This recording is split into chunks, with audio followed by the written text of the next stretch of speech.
In the lively village of Harmony Hill, nestled between the mountains and the sea, there was one thing everyone knew. Saturday was for the SDA church, and Sunday was for the Apostolic church. The two congregations had always respected each other's worship days, but when it came to baptisms, there was a bit of friendly rivalry.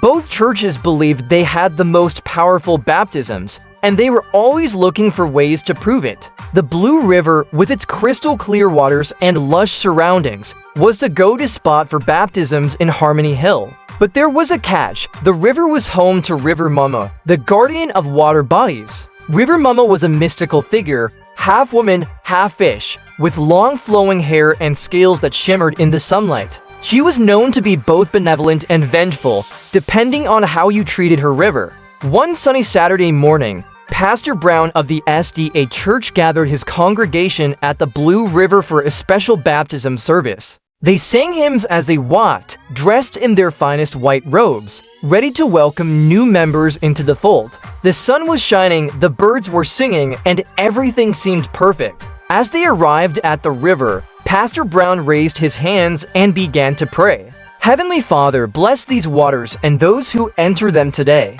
May they be cleansed in the name of the Father, the Son, and the Holy Ghost. Just as he finished his prayer, the water began to ripple. The SDA congregation looked on with wide eyes as River Mumma emerged from the depths, her long hair flowing around her like a veil. She fixed her gaze on Pastor Brown and the others, her expression unreadable. "Who dares disturb me, River, on this day?" River Mumma's voice echoed across the water, sending chills down everyone's spine.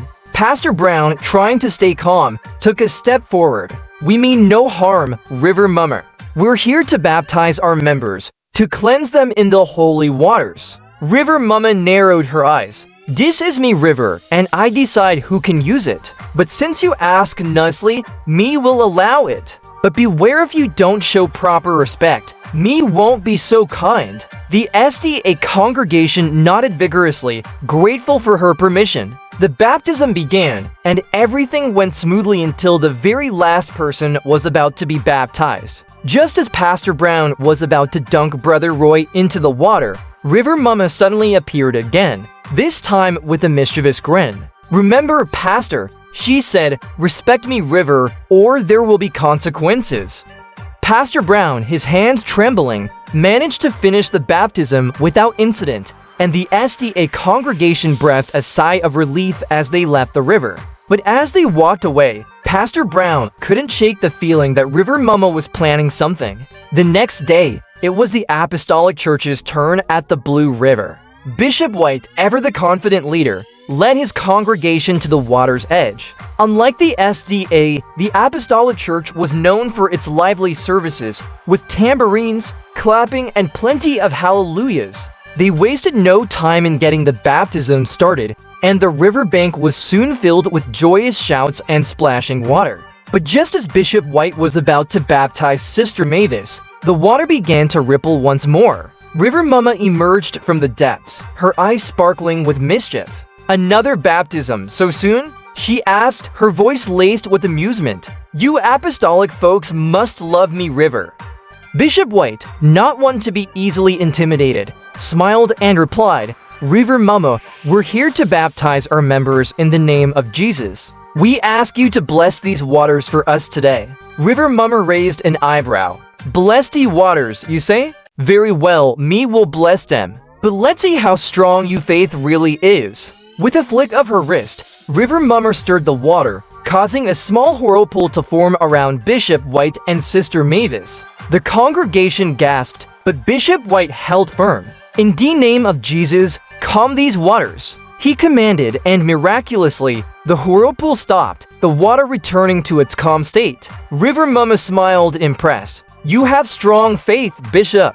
But remember, this is me, River, and me don't like it when people take me kindness for granted." The baptisms continued without further interruption, but just as the Apostolic congregation was finishing up, River Mumma appeared one last time. "I see you both have respect for me, River," she said, addressing both Pastor Brown and Bishop White, who had come to witness the other's service. But me have one final test for you. The congregations watched in anticipation as River Mumma raised her arms, and the river began to glow with an ethereal light. Suddenly, a large, shiny fish jumped out of the water, landing right at the feet of Pastor Brown and Bishop White. This fish, River Mumma said, is a gift from me, River. If you truly respect me, waters, you will share this gift equally.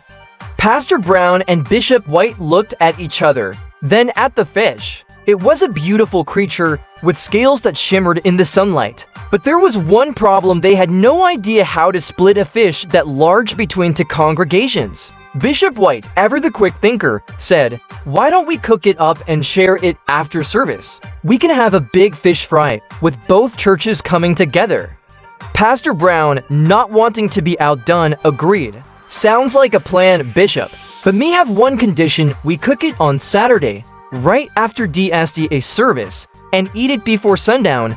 Bishop White laughed. "And me have a condition to we start cooking on Sunday morning, right after Apostolic service, and eat it before noon." The two pastors stood there, staring at the fish, trying to figure out how they were going to make this work. But before they could come to a decision, River Mumma laughed to sound like the bubbling of a brook and said, "Me see you both have much to learn about sharing." With that, she waved her hand, and the fish leapt back into the river, disappearing beneath the surface. The glow faded and the river returned to its normal state. The congregations were left in stunned silence, until Pastor Brown finally said, "Well, it looks like we'll have to stick to our own fish fries from now on." Bishop White chuckled. "It seems so, Pastor. But at least we know one thing: both SDA and Apostolic baptisms have the River Mumma's blessing."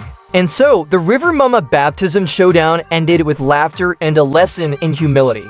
The SDA and Apostolic churches, though still rivals, had gained a new respect for each other and for the mysterious guardian of the Blue River. As the villagers made their way home, they couldn't help but smile at the memory of River Mumma's playful test. From that day on, they made sure to treat the river with the utmost respect, knowing that its guardian was always watching.